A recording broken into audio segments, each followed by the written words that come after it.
दुर्गा सप्तशती प्रथम अध्याय मधुकैटभ वध। बहुत समय पहले जब यह सृष्टि नष्ट हो गई थी और प्रलय का समय था, तब संपूर्ण ब्रह्मांड में केवल जल ही जल फैला हुआ था।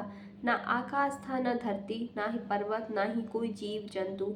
उस समय केवल प्रलय सागर था। उसमें शेषनाग पर भगवान विष्णु योग निद्रा में सो रहे थे। ब्रह्मा जी का भय कमल पर ब्रह्मा जी बैठे हुए थे और वे अगली सृष्टि की रचना करने का विचार कर रहे थे। तभी भगवान विष्णु के कानों के मैल से दो अत्यंत बलशाली और पराक्रमी दैत्य उत्पन्न हुए। उनके नाम थे मधु और कैटभ। दोनों दैत्य बहुत वीर और अहंकारी थे।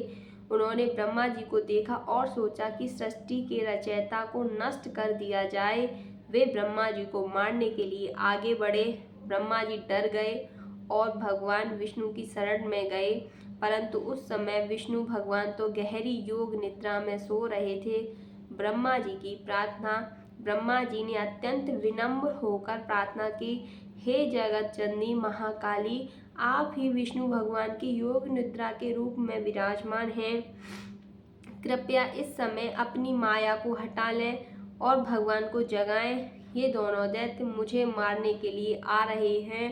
केवल भगवान विष्णु ही इनका वध कर सकते हैं और सृष्टि की रक्षा कर सकते हैं। ब्रह्मा जी ने देवी की बार बार स्तुति की। उन्होंने देवी की महानता का गुणगान गाया। उन्होंने जगत जननी की महाशक्ति योग माया कहकर पुकारा।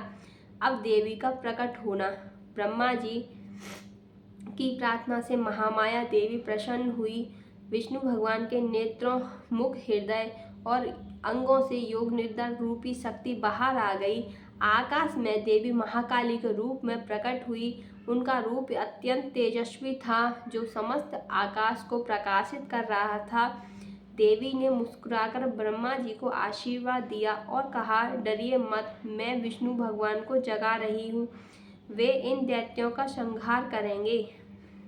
जैसे ही देवी ने विष्णु भगवान की योग निद्रा हटाई, भगवान विष्णु जाग गए। अब भीषण युद्ध हुआ। भगवान विष्णु ने शंख, चक्र और गदा धारण की।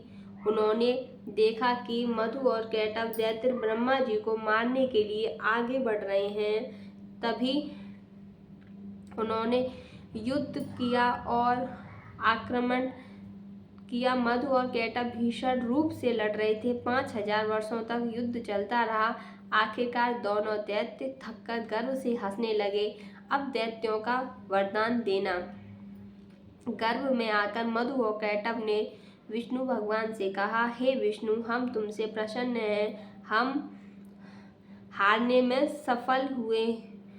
हम तुमसे कहते हैं, जो वर मांगना चाहते हो मांग लो। भगवान विष्णु मुस्कुराए और बोले, यदि तुम मुझे वर देना चाहते हो तो यही वर मांगता हूँ कि तुम मेरे हाथों मारे जाओ। दैत्य यह सुनकर हंस पड़े और बोले, ठीक है, लेकिन हमें प्रलय सागर से बाहर शुष्क भूमि पर मारो। मधु और कैटभ का वध। भगवान विष्णु ने उनकी बात मान ली। उन्होंने दोनों दैत्यों को जल से बाहर खींचा और शुष्क भूमि पर लिटाया और अपने चक्र से दोनों के सिर काट दिए। इस प्रकार मधु और कैटभ का वध हुआ। ब्रह्मांड में शांति फैल गई। सृष्टि की रचना। दैत्य के मारे जाने के बाद ब्रह्मांड पुनः सुरक्षित हो गया। विष्णु जी और ब्रह्मा जी भगवान की स्तुति करने लगे। फिर से सृष्टि की रचना हुई। फलश्रुति इस अध्याय के पाठ का फल, जो कोई इस प्रथम अध्याय का श्रद्धा पूर्वक पाठ करता है, इसको सुनता है, उसके समस्त पाप नष्ट हो जाते हैं, भय दूर हो जाता है, शत्रु पर विजय प्राप्त होती है, घर में शांति और सुख समृद्धि आती है, अंत में उसे विष्णु लोक की प्राप्ति होती है। अब यह प्रथम अध्याय कंप्लीट हुआ।